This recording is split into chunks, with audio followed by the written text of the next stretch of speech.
Welcome back and thank you for staying with KTN Prime. Now we want to dive into a conversation, as Alia mentioned. We want to talk about road safety in the country. As we had indicated, 3,300 lives have been lost since January to September, just this year alone. These are just not statistics. These are our brothers, our sisters, our cousins, relatives, friends, everyone that we may know. And as we approach the holiday season, we just want to evaluate where could we be going wrong? Is it human error? Is it perhaps policy gaps? And that's why we're having this conversation. Just to introduce my guest, we have Dr. Andrew Kiplagat at the far right. He is the Director of Road Safety at the National Transport and Safety Authority, also known as NTSA. Good evening and thank you so much. Karibu. Next to him, we have Dr. Frederick Ochieng, the Traffic Commandant at the Kenya Police Service. Good evening, sir. Karibu sana. Thank you. Next to him, we have Engineer Monica Abonyo. She is the Acting Director of Highway Design and Survey at the Kenya National Highways Authority, also known as KENHA. Karibu sana. Thank you. And of course, next to me, we have Ibrahim Auma, who is the County Executive Committee Member for Mobility and Works for the Nairobi City County Government. Karibu sana. Thank you, Ashley. All right, so let's dive straight to it. And perhaps, Daktari, I'll start with you because you're coming from NTSA at a vantage point. So let's look at the lives that have been lost from January to just September this year. 3,300, if I'm not wrong. And this is scary to a few of Kenyans. Actually, I think all of us, we should be scared. It's a worrying trend, one that needs to end because we're losing lives. From where you see it, what could be the problem? Okay. Thank you very much, Ashley. It's indeed true because we're talking about lives and we say that one life lost is far much, too much. And when we talk about 3,000, that's a lot of lives. And it's a big concern to the government. But maybe to answer your question, we could maybe broaden a little bit. Sure. Because when we talk about road safety, it's a function of many or interventions in many areas. One of them could be the vehicles, that we need to look at the vehicles, our vehicles plying our roads safe. Are they roadworthy? We need to look at the roads. Are the roads properly designed to provide safety for the vehicles and other road users? We need to also look at the road users and see, are these people well informed about the risk factors so that then they can avoid? And issues of, in case road crashes have happened, how is our emergency response systems? So that is the underlying, because if we look at, we quickly talk about the human error, which is true because that's where it starts. It makes, we make mistakes as humans, but then if we have challenges in these areas, then we have serious issues. So the issue then that we are talking is what it is that it's human error, yes, but then now it's worsened by the conditions of the roads, it's worsened by the condition of the vehicles. It's actually also determined by how educated our users are, road users are, so that then it translates to what we are seeing. Okay. But most important, before I leave that, is given the fact that we have many sectors, we talk of roads, we talk about vehicles and all that, then another major issue is how coordinated is the activity that we are having, so that then the various interventions at different sectors that we are talking work concurrently to be able to work on bringing down this. And I think that's what we are looking at, so that as we look at interventions, but also look at coordinations to be able to optimize on positive road safety outcomes. Okay. Dr. Frederick, coming to you, and yes, we'll get to the nitty-gritties, but you interact with road users on a daily. You are aware of our behaviors. From where you sit, what could be the problem? Oh, thank you. Just as my colleague has said, that road safety is a responsibility of every road user. And when we talk of every road user, we are talking of the drivers, or the motorists, we are talking of the passengers, who are being driven along those public roads, and we are talking of the pedestrians. So each and every road user contributes to these road accidents on different ways. And that is why for the National Police Service, and especially the traffic department, when an accident happens, we investigate what would have caused that particular accident. And from that cause of that particular accident, we will be able now to arrive to a preventive measure. So if it was a poor state of the road, we will advise those who are charged with the management of road. If it is lack of maybe road signage that might have attributed to the driver causing the accident, we advise the concerned authority. If it is a pedestrian, we also advise or we enhance things like sensitization. So in every accident that happened to occur, what we do investigate is the cause of that particular accident so that we develop a preventive measure. Okay, from the investigations that you've done collectively or roughly, what are some of the leading causes of these accidents? So we have human error. That's, and under that human error, we have those driving under the influence of alcohol, contributing to a higher figure. And then there are those drivers who are driving exceeding the maximum speed limit. Every road sector has a designed speed limit. So there are other drivers that exceed the maximum speed limit, overspeeding of vehicles. Those also contribute to a large percentage. And then when we go also to drivers that drive for long distance, there's that driver's fatigue. Yeah, somebody has driven a vehicle along from Nairobi up to Mombasa, up to Mombasa or up to Kisumu. The same driver is now again on the return leg. The driver gets tired, and when you lose concentration on the steering, that is fatal. Other than that, there are those other pedestrians. Also, some of these accidents are attributed to pedestrians crossing the roads at undesignated points, you see. But sometimes the problem may not be the pedestrians crossing the road at those undesignated points, because some of those roads don't have those designated points for the pedestrian to cross. So those are also the problems that do occur. So there are many incidents, like also the drivers distracted during the course of driving. There are certain vehicles nowadays that have spaces that are provided for putting drinks. You find the driver is driving and is taking a drink, a zip. That one distracts the driver. Using things that are not permanently attached to the motor vehicle distracts the driver's attention. And those are the things that cause a lot of accidents. And some drivers are also driving carelessly, not taking concern of other road users. Other than that, other drivers fail to observe the normal traffic rules, the normal road signs, even if they are there. So there's that careless driving. Other than that, we have also the mechanical defects of the vehicles. Yeah. Okay, it's good you talked about road users, because the other day we were having this conversation and we asked ourselves, if we were to be given the road signs, how many of us could actually name all of them?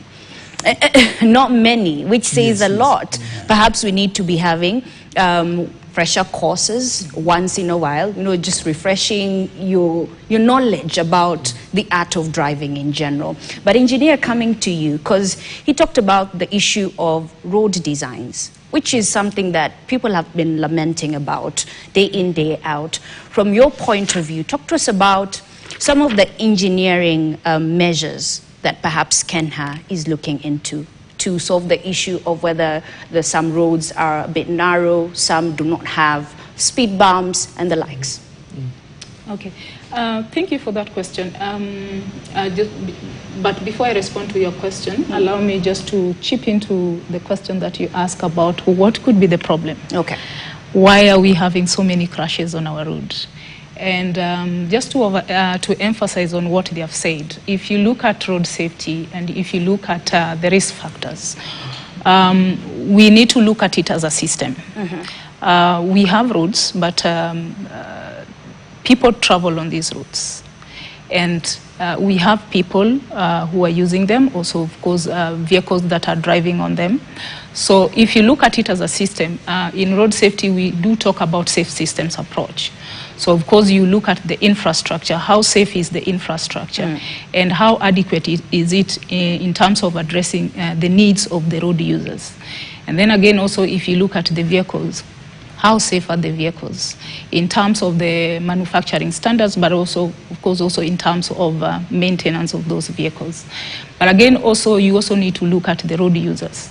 Because you develop a road, of course, you have the vehicles, but it will be the people who will be using, driving those roads, also even people who are walking on those roads.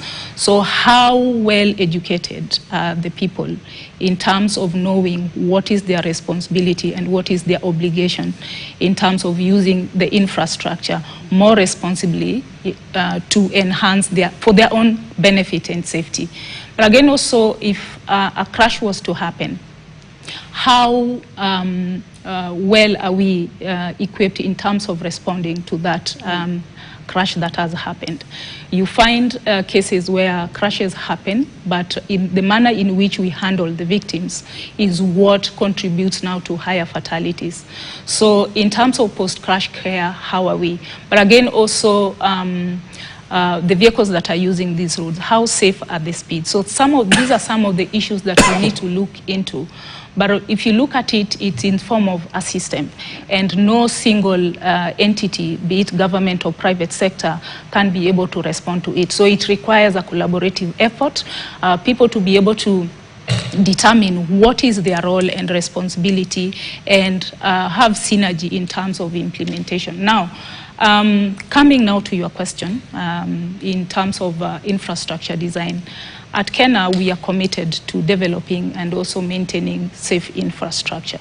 So we have design standards that guides us in terms of providing for safer roads that accommodates the needs and also the safety of all road users in different categories. Those who are walking, of course, we have to provide for them with footpaths, safer crossing areas, and of course also motorized transport as well.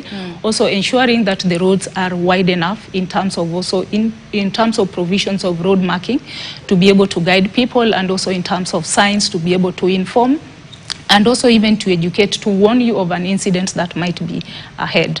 So we have designs, and there are a lot that Kenya has been able to do. We are progressively and continuously ensuring that we look into the capacity of the roads that we are designing, and even the ones that are existing.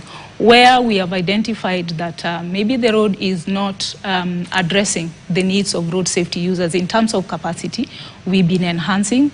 You've seen a lot of construction of dual carriageways on our major highways where traffic is a lot, but also in urbanized centers. We are very, very intentional in terms of providing non-motorized transport.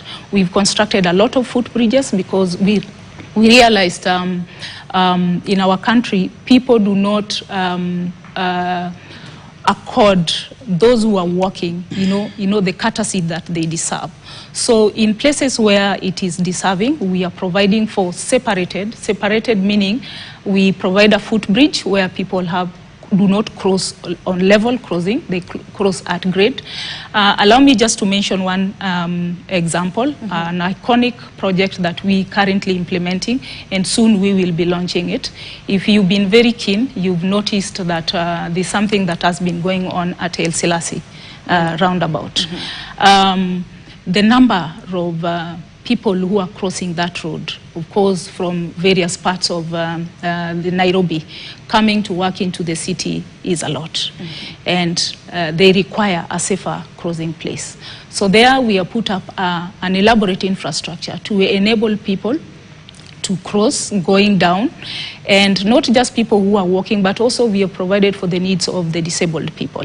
So if you're very keen, you will realize that we've even provided for lifts for those who are not able to walk for one reason or the other, can be able to use the lift. So this is just one of the examples of projects that we are implementing, and we are rolling them progressively across the country. Some other elaborate projects that we have done that goes a long way in addressing road safety matters. If you are aware of the Salga, there used to be so many accidents that were happening there. So there we have also, we developed a dual carriageway just to separate the traffic, because it was realized that major accidents that were happening there were head-on collision. So as a way of separating traffic and ensuring that if a crash was to happen, it would not be as fatal as a head-on collision. So many of them are going on in the country. All right, coming to you, I mean, a lot has been said, but there's something that you talked about, footbridges. We pedestrians, most of the time, do not opt for footbridges. I have been a culprit myself once or twice, I admit. How do we then, because when you look at Nairobi, for example, looking at some of the major roads, majority of them have footbridges, but we don't use them. How then do we get pedestrians to start using them? And even as you answer that, talk to us about boda. Is it high time perhaps they have their own lane? Because they are a threat to not just pedestrians, but equally motorists. Thank you, Ashley.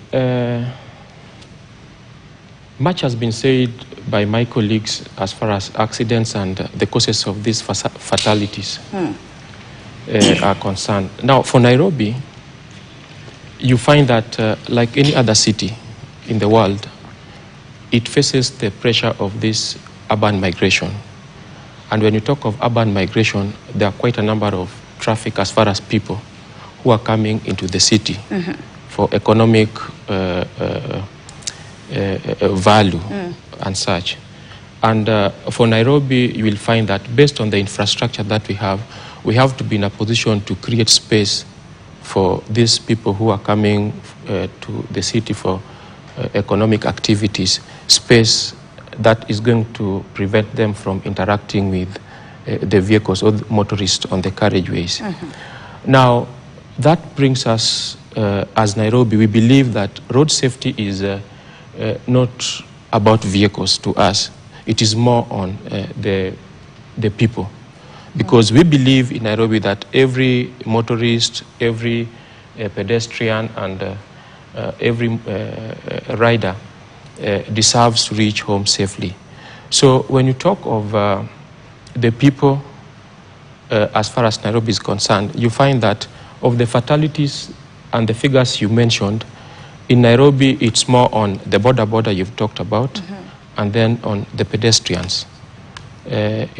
Also considering you've talked of the footbridges out the crossing areas on our carriageways. So when you talk on the people, first I will want to say that as Nairobi, if you're very keen, you will find that across the city, we are in the process of creating safer walkways for pedestrians so that they are safer or they don't interact with the motorists on the carriageways. If you are very keen, you will find that in Upper Hill, in industrial area, in the Eastlands part of the county, if you go to the CBD, you will find that we have even increased the walking spaces for our pedestrians to be able to have that safe walkway for them to be able to go about their activities. And when it comes to boda, there is an initiative that we are jointly doing with, working on with NTSA to be able to register these bodas. I know Kenya Police or the National Police are also involved in this. So that in as much as we are talking of the safety, we also talk of security. So for boda, it's first more of organizing these groups into circles. Because when we have them in circles, then there is ease of what is called self-governance as far as discipline is concerned. Yeah. That will also help us in taking them through lessons that are able to educate them on the best ways of road usage to avoid or reduce the figures that we've talked about.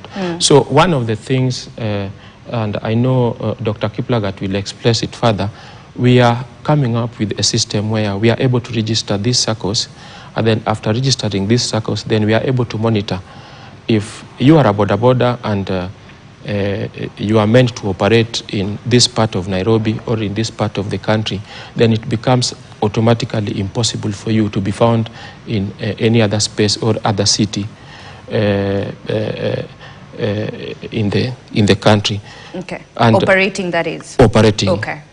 Such that if you want to go and operate out of where you have been registered, then you have to deregister and go through the process.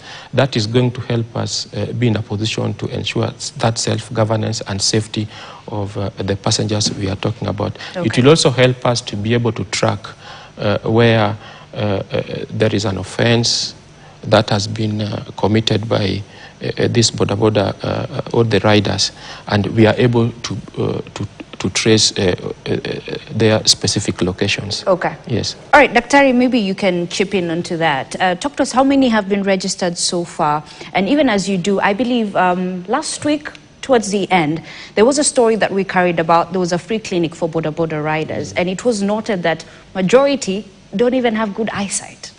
Yeah, so it's worrying really that we have many of them carrying passengers and yet they can't see.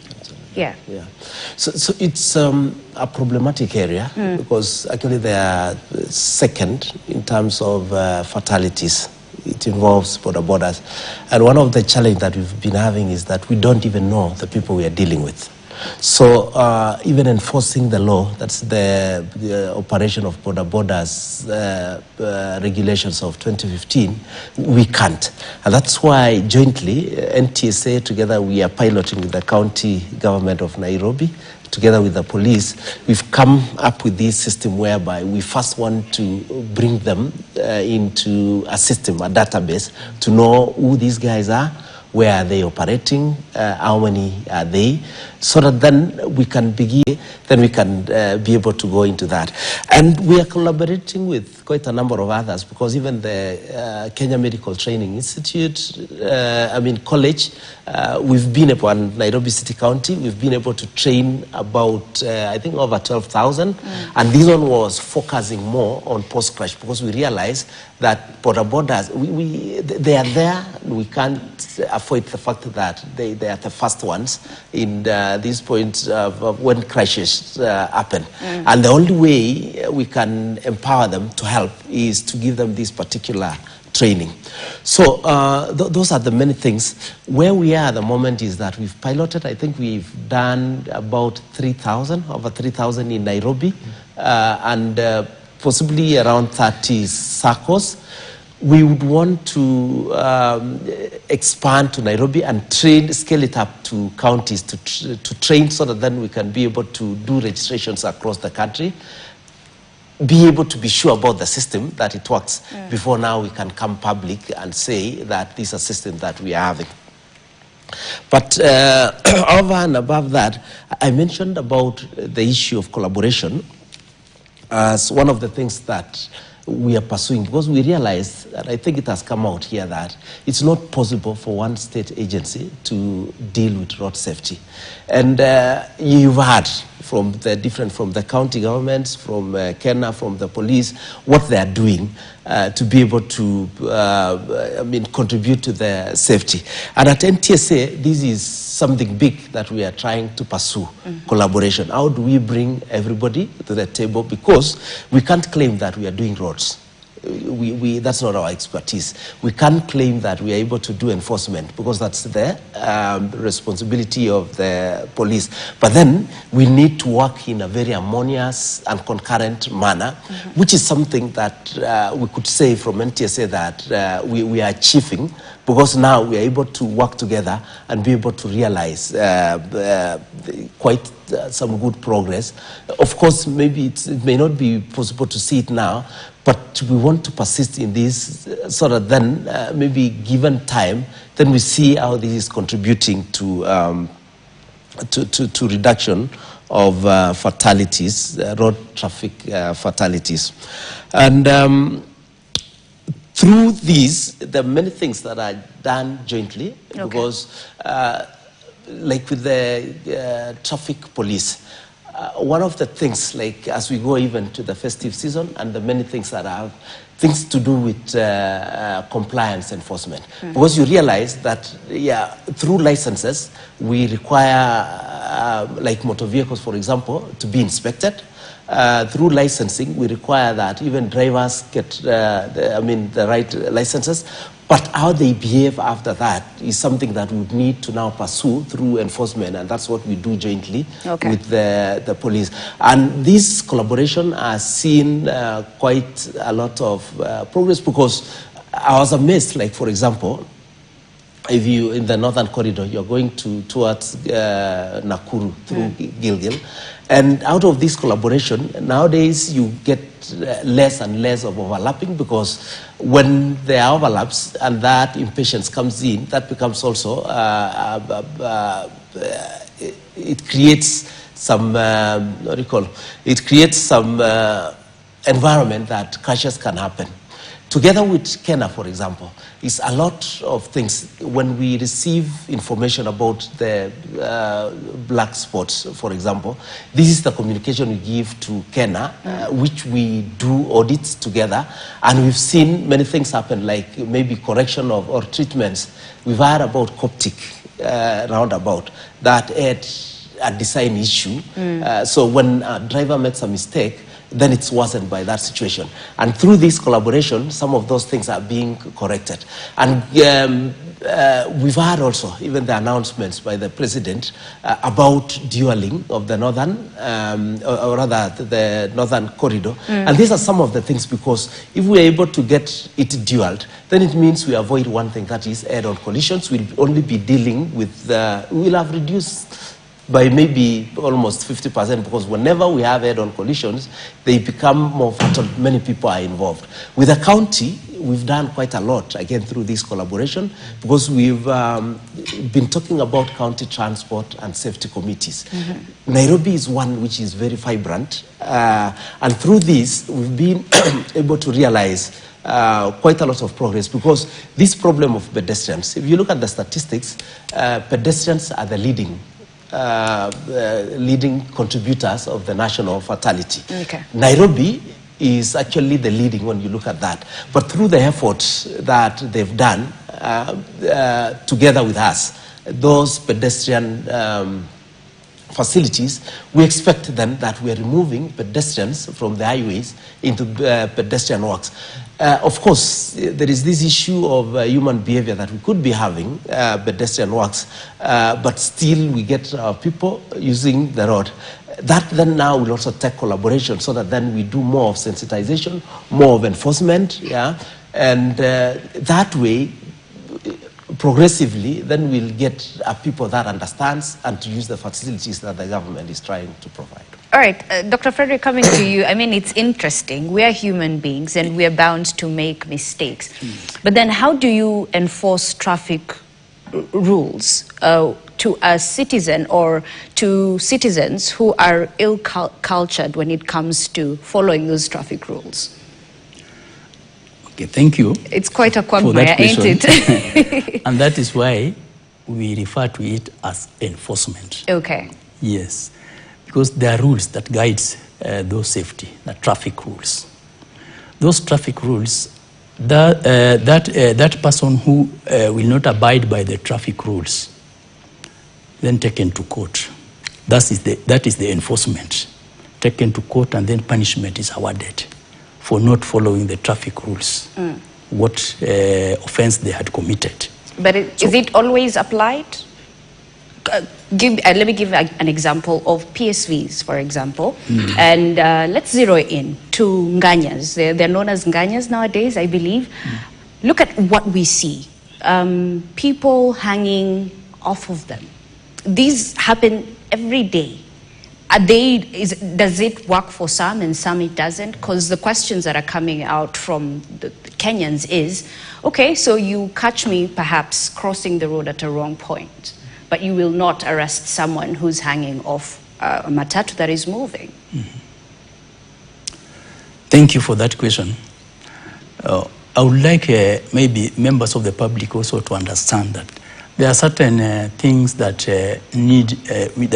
we need a behavior change, and it's things that some of the Kenyans have developed as a culture. Mm-hmm. Yet, in the actual sense, they are not cultures. They're just behaviors that people have developed, and then they term them as behaviors, or then they term it as cultures. Yet, in the actual sense, they are not cultures. Okay. In cases like those ones, the Nganyas that you have explained, yeah, on many occasions we have arrested them. And some of them are even posted to us in the social media. Mm-hmm. But provided we are able to capture the number plate for that particular vehicle, that is now where we coordinate now with our major stakeholders, the NTSA.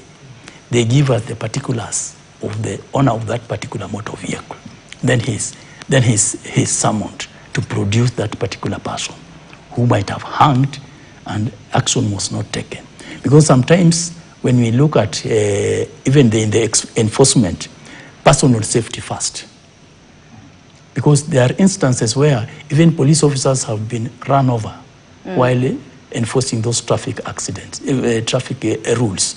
So what we look into, first the personal safety of that law enforcer in particular. And then after looking at that personal safety, then now you develop now maybe initiative now to arrest the offender.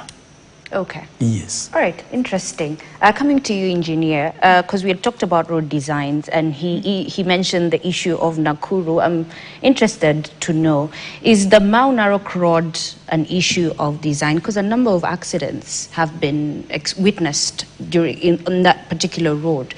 Is it an issue of bad design? Mau Narok? Yes. Okay. Oh, okay. All right. Allow me to respond to one question that you did ask. Sure. Before I embark onto this one, but I think which did not maybe probably get proper response. The issue of the footbridges, they have been provided, but people seem not to be using them. So what is it that is wrong? Also allow me to share an experience, a personal experience. When I started working at the ministry, I got an opportunity to be sponsored for a training in Thailand. So when I went to Thailand, one of the instructions that we got during the orientation from the facilitators was on instructions on how to use their road infrastructure. And we were given one simple and yet very important instruction, that in this country, we do not cross our road at grade, and especially where a footbridge has been provided. So we were told, if you spot a footbridge nearby, walk to it and go and cross it. So the reason why I'm mentioning this is the issue of culture, but culture is not something that can not be changed. We've talked of the human errors or human behavior as one of the factors that are making people, to commit so many mistakes. And the result of these mistakes is crashes that are happening, many of them that are fatal, and people are dying. Now, the beauty of this human behavior is that they are modifiable. Those risk factors are modifiable. Where people are not complying with the traffic rules, these are human beings that can be talked to. And a better way of convincing people to change their culture and attitude and even behavior is making them see the benefits that they can derive from complying with the rules and laws that have been provided. I think what we need to do as a country is to make every road user, be it somebody who is walking, be it a motorist, a cyclist, or somebody who is behind the wheels, to see the benefit that they can derive from complying with the traffic rules and using the road responsibly.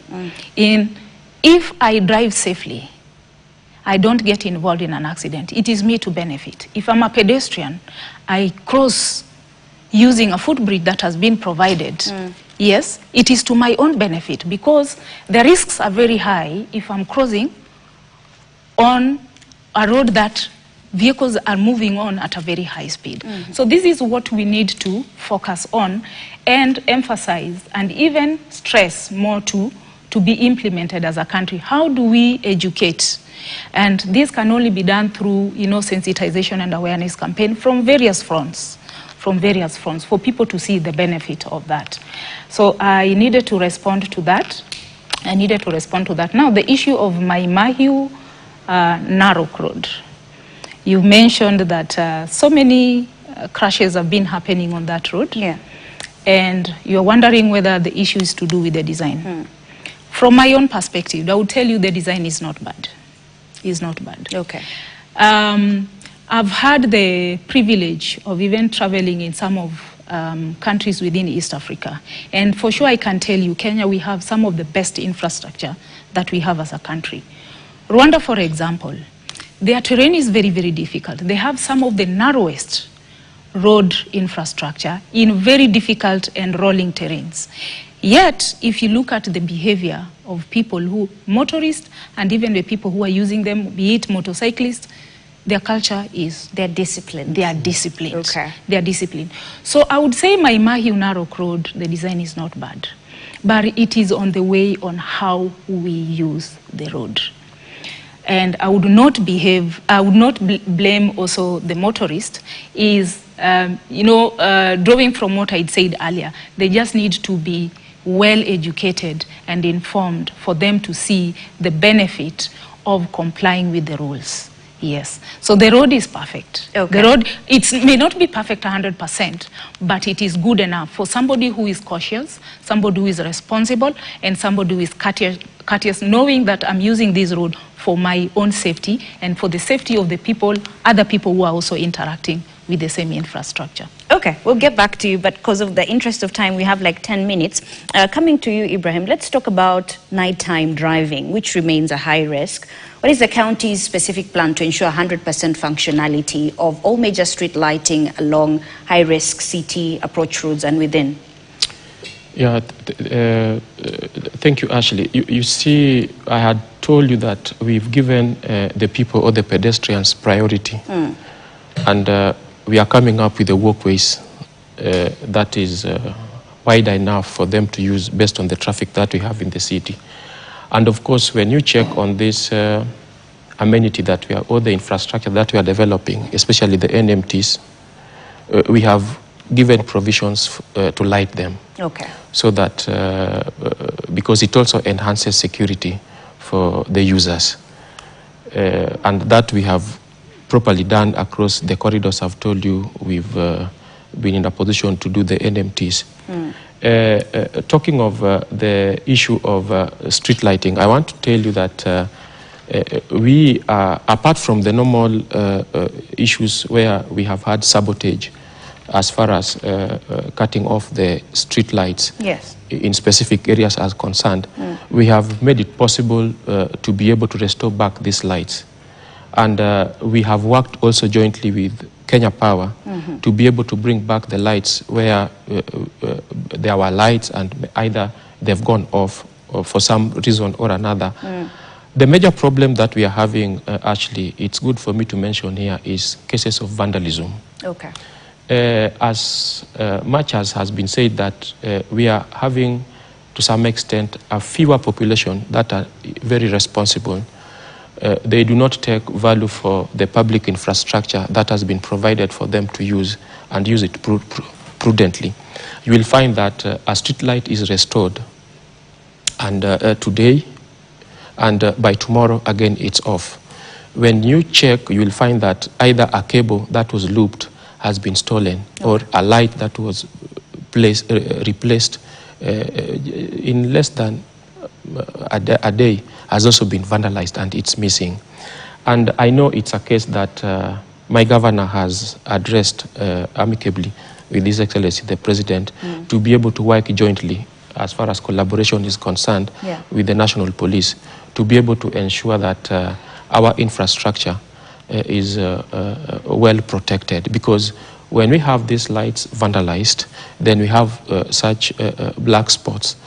And it's also a major concern as far as road safety is concerned, because we have areas where either the motorists or even the pedestrians are not able to access, or they might access, and because of the darkness of the area, then they are exposed.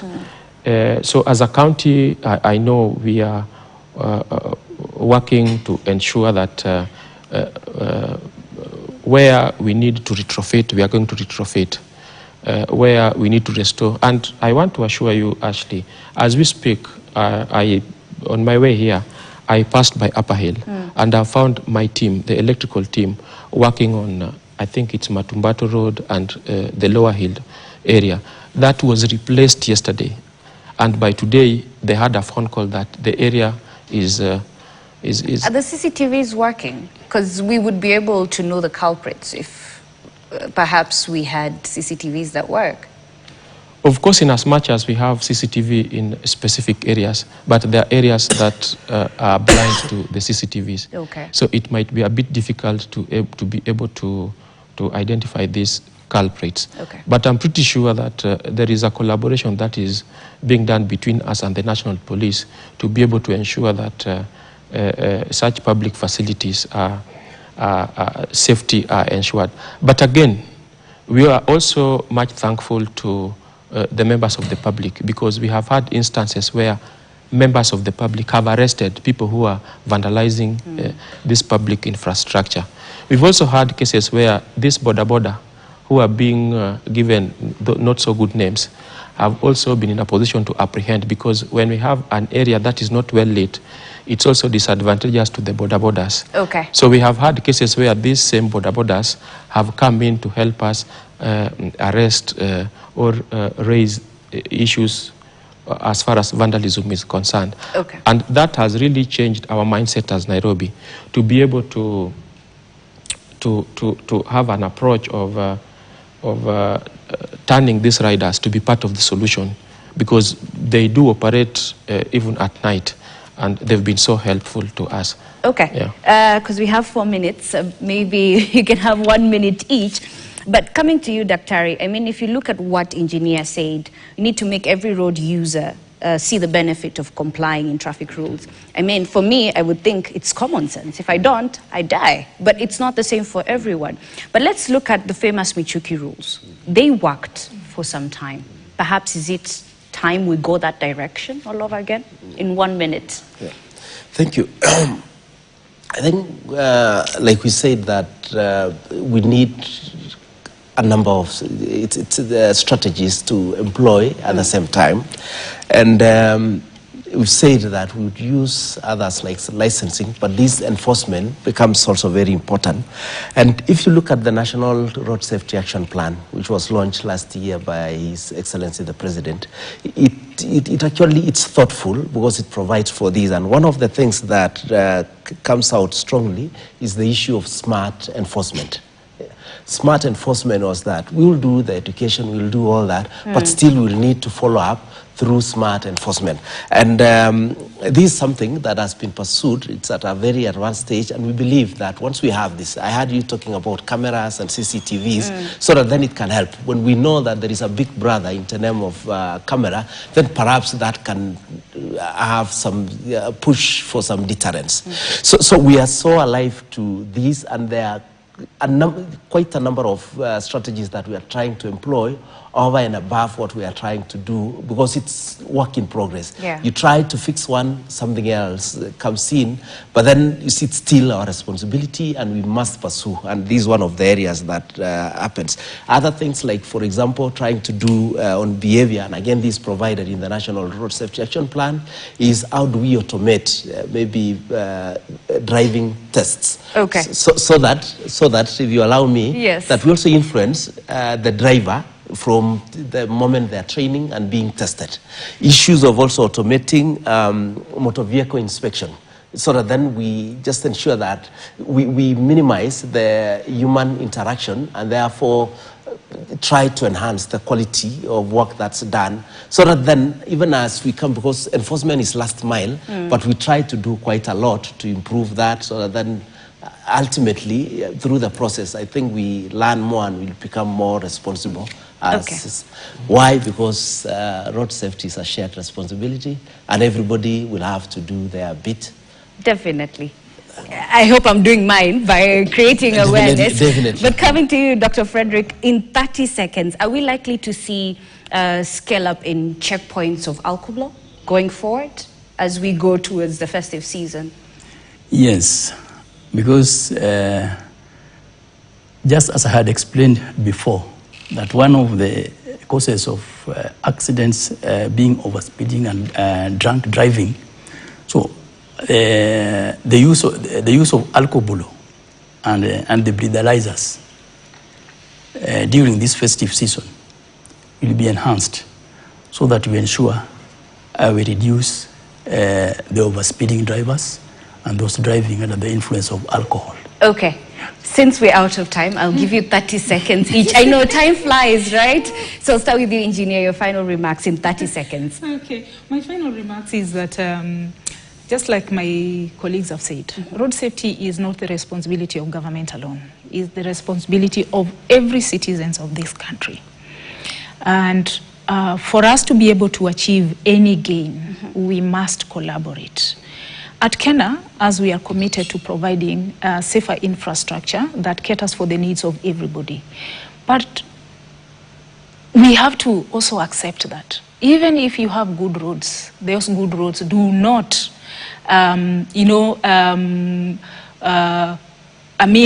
save you from irresponsible behavior. So every road user is required to play their part.